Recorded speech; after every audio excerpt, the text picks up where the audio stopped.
नमस्कार, आप सभी का स्वागत है द हिस्ट्री यूट्यूब चैनल पे और मैं हूं विकास टेकरे। एमए प्रथम सेमेस्टर इतिहास लेखन इकाई 2 अध्याय 10 इतिहास और अर्थशास्त्र में आपसी संबंध relation between history and economics. दोस्तों, इकाई 2 जो है यहाँ पर आपको ये समझाया जाएगा कि इतिहास का अन्य विषयों के साथ किस तरह से संबंध है, क्योंकि हमारे जो एजुकेशन सिस्टम है उसके अन्य विषयों का और दूसरे विषयों के साथ उतना ज़्यादा संबंध नहीं होता जितना कि इतिहास का अलग अलग विषयों के साथ संबंध होता है। क्योंकि चाहे कुछ भी हो, चाहे टेक्नोलॉजी की बात हो, चाहे लिटरेचर की बात हो, या फिर हम डॉक्टरी की पढ़ाई की बात कर लें, किसी का भी बात कर लें, हर किसी का एक इतिहास होता है और इतिहास इस तरह से उस विषय के साथ जुड़ जाता है। आइए देखते हैं कि अर्थशास्त्र के साथ इतिहास किस तरह से लिंक होता है। तो यहाँ पर जो मैं आपको शुरुआत से ही बता रहा हूँ कि आप अगर किसी कॉम्पिटिटिव एग्ज़ाम की तैयारी कर रहे हैं या फिर आप एमए में अच्छा स्कोर करना चाहते हैं, तो कोशिश करें कि आप कोटेशंस को याद करें और अपने आंसर में ऐसे कोटेशन को लिखें। इससे इम्प्रेशन अच्छा पड़ता है। अर्थशास्त्र के बिना इतिहास नींव रहित है और इतिहास के बिना अर्थशास्त्र फलहीन है। ये बात कहते हैं जॉन सीले। जॉन सीले की ये बात कहाँ तक सत्य है, आइए हम आगे देखते हैं। इतिहास के अध्ययन की प्रमुख विषय वस्तु मानव एवं उसके आर्थिक क्रियाकलाप है। अतः मानव की उत्पत्ति के साथ ही उसके आर्थिक इतिहास का आरंभ हो जाता है, जो इस प्रकार है। आइए हम देखते हैं विभिन्न बिंदुओं के हिसाब से कि अर्थशास्त्र किस प्रकार इतिहास से लिंक है, किस प्रकार संबंधित है। दोस्तों, यहाँ पर कई प्रकार के प्रश्न उठेंगे इस अध्याय से और हम आपको पहले पॉइंट्स को आसानी से मैं आपको समझा देता हूँ। उसके बाद में आप स्क्रीन पर नोट्स देख सकते हैं, जिन्हें आप चाहें तो स्क्रीनशॉट ले सकते हैं या फिर रुककर लिख भी सकते हैं। लेकिन मैं ये बताना चाहता हूँ, हमारा एजुकेशन सिस्टम जो है, हमारी शिक्षा प्रणाली जो है, क्या है कि आप हमें बता दीजिए इसका आंसर क्या होगा, हम उसे सेम टू सेम वैसे टिक देंगे। जबकि शिक्षा प्रणाली हमें ये सिखाना चाहती है कि आप चिंतन करना प्रारंभ करें, आप किसी भी विषय पर विचार करना प्रारंभ करें। और मैं अपने वीडियोस के माध्यम से यही चाहता हूँ सॉरी, कि मैं आंसर को इस तरह से समझाऊं कि आप अपने मन से भी उस आंसर को वैसे ही लिख सकें जैसे कि उस राइटर ने अपने समय में लिखा रहा होगा। जैसे कि हम पहले बिंदु को देखते हैं, आजीविका के साधनों का अध्ययन। यहाँ पर फिर से सॉरी, जो आजीविका की मात्रा है वो थोड़ी गलत हो गई है, आप समझ सकते हैं। आजीविका के साधनों का अध्ययन। आजीविका किसे कहते हैं? आजीविका यानी कि हम जीवन यापन किन साधनों से करते हैं, हम किस तरह से हमारी वस्तुओं को खरीदते हैं, हमारा भौतिक जीवन किस पर निर्भर है और हम किस तरह का रोजगार करते हैं, ये होते हैं आजीविका के साधन। तो आजीविका के साधनों में अर्थशास्त्र इतिहास से सीधे तौर पर संबंधित है, क्योंकि कोई भी व्यक्ति अपना जीवन यापन करने के लिए कोई ना कोई कार्य करता है। जब वह कार्य करता है तो उसे मेहनताना के बदले में कुछ पैसे मिलते हैं और यहाँ पर से अर्थशास्त्र की शुरुआत हो जाती है। फिर वो अपने जीवन में जहाँ भी पैसे का खर्च करेगा वहाँ पर कोई ना कोई इकोनॉमिकल कॉन्सेप्ट आ ही जाएगा, कोई ना कोई अर्थशास्त्र का विषय वहाँ पर फंस ही जाएगा। वो सामान लेने जाएगा तो मांग और पूर्ति आ जाएगा। इस तरह उसकी आजीविका में अर्थशास्त्र और इतिहास बहुत अच्छे तरह से लिंक हो जाते हैं। दूसरा बिंदु देखते हैं, सामाजिक अर्थव्यवस्था का आधार। दोस्तों, समाज उसे कहते हैं कि जो आसपास लोग मिलकर रहते हैं उसे समाज कहते हैं। यहाँ पर समाज हमारी जातिगत समाज की बात नहीं हो रही है, यहाँ पर उस समाज की बात हो रही है जहाँ पर सभी लोग एक दूसरे से कनेक्टेड होते हैं। जैसे हमारे भारतीय समाज हुआ, हमारा क्षेत्रीय समाज हुआ। तो समाज की अर्थव्यवस्था कैसे चलती है, समाज में लोग कौन कौन से काम करते हैं। जैसे कि हम आज के समाज की बात करें, कि मैं अपने शहर के समाज की बात करूं कि छिंदवाड़ा के सामाजिक जीवन कैसा है, तो मैं यही कहूँगा कि यहाँ पर मध्यम वर्गीय परिवार हैं। यहाँ पर उच्च और निम्न वर्ग का अंतर उतना ज़्यादा नहीं है। आज भी यहाँ पर की ज़्यादातर अर्थव्यवस्था कृषि पर डिपेंड है और जो कुछ लोग हैं वह मजदूरी करते हैं या फिर छोटे मध्यम वर्गीय उद्योगों में अपने आप को जोड़े रखे हुए हैं और उस तरह से वे अपना जीवन यापन करते हैं। तो यहाँ पर सामाजिक अर्थव्यवस्था का ये विवरण हो जाएगा। तीसरा बिंदु हम देखते हैं सिंधु घाटी के समय का समाज। यहाँ पर अगर आपने सिंधु घाटी पढ़े हैं तो ये लिखने में कोई भी प्रॉब्लम नहीं होगी कि सिंधु घाटी के समय पर समाज कैसा था। वहाँ पर के लोग कृषि करना प्रारंभ कर चुके थे। वहाँ पर का मुख्य जो साधन था वह था व्यापार, क्योंकि वह एक नगरीय सभ्यता थी और वहाँ उच्च लोगों की सभ्यता रही, सभ्य लोगों की सभ्यता रही। वहाँ पर का जो मुख्य कार्य था वह था व्यापार और फिर कृषि। वहीं वैदिक कालीन अर्थव्यवस्था की बात करें तो वैदिक काल का जो सबसे बड़ा काम होता था वह होता था कृषि। इसके बाद अलग अलग दस्तकार हुए, जुलाहे हुए, अलग अलग प्रकार के लोग आते थे। फिर मध्यकाल के इतिहास में अर्थशास्त्र की समानता देखें तो मध्यकाल की बात हो रही है, वह दिल्ली सल्तनत वाले टाइम पीरियड की बात हो रही है। तो यहाँ पर हम अलाउद्दीन खिलजी की बाजार व्यवस्था का जिक्र कर सकते हैं कि उसने बाजार व्यवस्था में इतने कड़े नियम लाए कि दुकानदार किसी भी तरह की बेईमानी करने से बचने लगे। इससे सीधे सीधे तौर पर जो जनता थी उनके जेब पर इजाफा हुआ और उनका आर्थिक जीवन थोड़ा बेहतर हुआ। भले ही वह कितना भी तानाशाह था, लेकिन अलाउद्दीन खिलजी अपनी अच्छी बाजार व्यवस्था के लिए हमेशा जाना जाता है, क्योंकि इसकी जो बाजार व्यवस्था थी, जो उसने हर चीज़ों के रेट फिक्स कर दिए थे, वो आज भी हमारे समाज में हम देख नहीं सकते। अलाउद्दीन खिलजी के समय में अगर संभार एक जगह 10 रुपये किलो बिक रहा है, फॉर द एग्ज़ाम्पल 10 रुपये किलो बिक रहा है, तो उसके साम्राज्य में वो कहीं भी उसी रेट में बिकेगा। हमारे यहाँ तो आज भी ऐसा नहीं होता है, सरकार के रेट फिक्स करने के बावजूद भी। तो इतने ज़्यादा उसके कड़े रूल थे जिसकी वजह से उस समय के समाज की अर्थव्यवस्था पर सकारात्मक प्रभाव पड़ा था।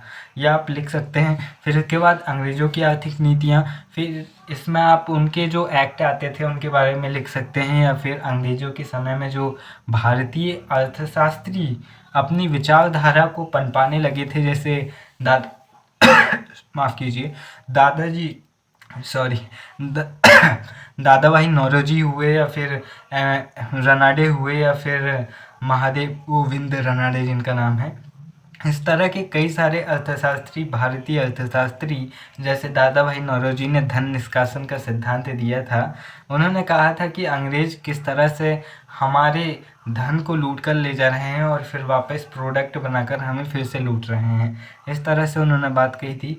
20वीं सदी की आर्थिक नीतियाँ किस तरह थी? 1929 की महान विश्वव्यापी मंदी जिसने पूरे विश्व को झकझोर दिया था, वह इसी 20वीं शताब्दी में आई थी। और 20वीं शताब्दी में भारत में आर्थिक नीतियों की शुरुआत हो चुकी थी। इसके बाद पंचवर्षीय योजनाओं का इतिहास देखिए तो पंचवर्षीय योजनाओं में आपको सिंपली लिखना है कि 1951-52 से पंचवर्षीय योजनाओं की शुरुआत हुई, और पंचवर्षीय योजनाएं आज भी चल रही है। और इसके माध्यम से भारत का आर्थिक पैमाना, आर्थिक जो क्षेत्र है उसकी निश्चितता होती है कि हम आर्थिक क्षेत्र में अगले 5 वर्षों में किस तरह से रहेंगे। इसके बाद 90 पॉइंट को हम देखें कि इतिहास की दिशा एवं दशा निर्धारण।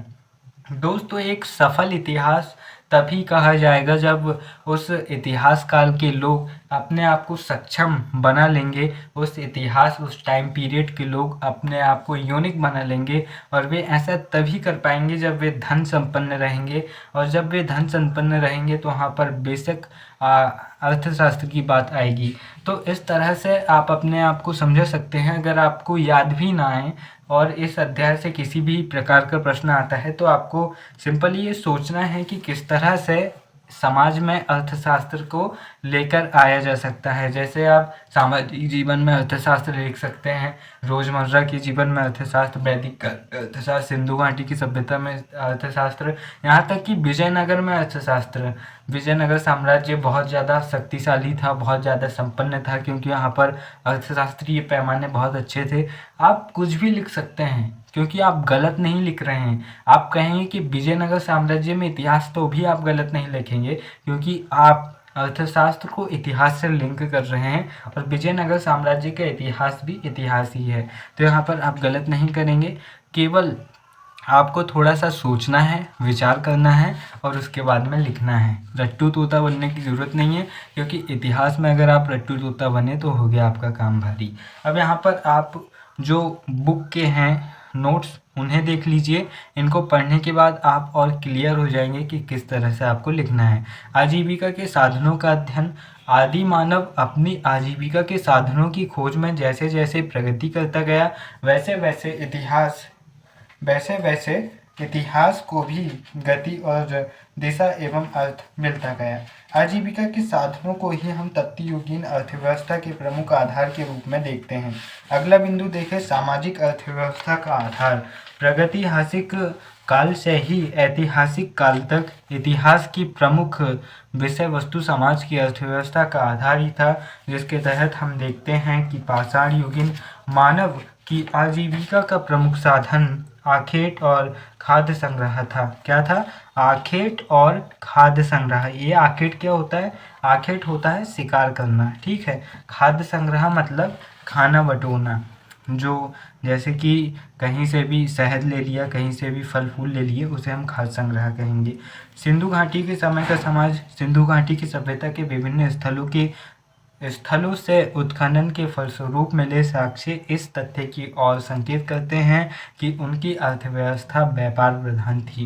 यहाँ पर हम पांचवा बिंदु देखते हैं, ऋग्वैदिक काल में कृषि एवं पशुपालन अर्थव्यवस्था के प्रमुख आधार थे। कालांतर में यह कृषि, पशुपालन एवं व्यापार समाज की अर्थव्यवस्था के आधार बिंदु बने। इसके बाद पांचवा बिंदु हम देखते हैं। पांचवा बिंदु है मध्यकाल में इतिहास एवं अर्थशास्त्र की समानता। मध्यकालीन भारतीय समाज के अध्ययन में अलाउद्दीन खिलजी की बाजार व्यवस्था एवं उसके आर्थिक सुधारों की उपेक्षा नहीं कर सकते। यहाँ पर ज़रूरी नहीं है कि मध्यकाल में अगर बुक में अलाउद्दीन खिलजी ही लिखा है तो आप अलाउद्दीन खिलजी का ही उदाहरण दें।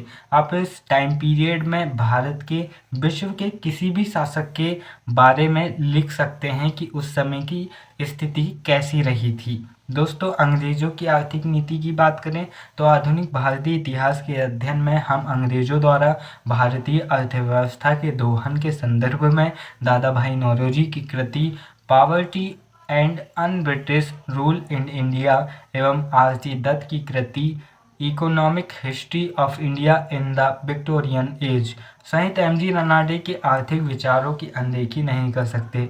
यहाँ तक मैंने 6 बिंदुओं को आपके सामने रखा है। इसके बाद आपको 7, 8 और 9 इन 3 बिंदुओं को अपने मन से लिखना है। अगर आपसे बन जाए तो बहुत अच्छी बात है, ना बने तो आप कमेंट कर दीजिएगा, मैं वो भी कर दूंगा। यहाँ पर हमारा प्रयास ये होना चाहिए कि हम हमारी शिक्षा को ऐसा बनाएं कि हम खुद चिंतन करना प्रारंभ कर दे कि क्या ये बाकी सही है। क्योंकि जब तक आप और हम सिर्फ रटकर या फिर डिग्रियां लेकर बैठ भी गए तो कुछ नहीं होगा, क्योंकि हमने शिक्षा को तो समझा ही नहीं ना। समझेंगे तभी तो बदलाव लाएंगे, बिकॉज वी आर यूथ।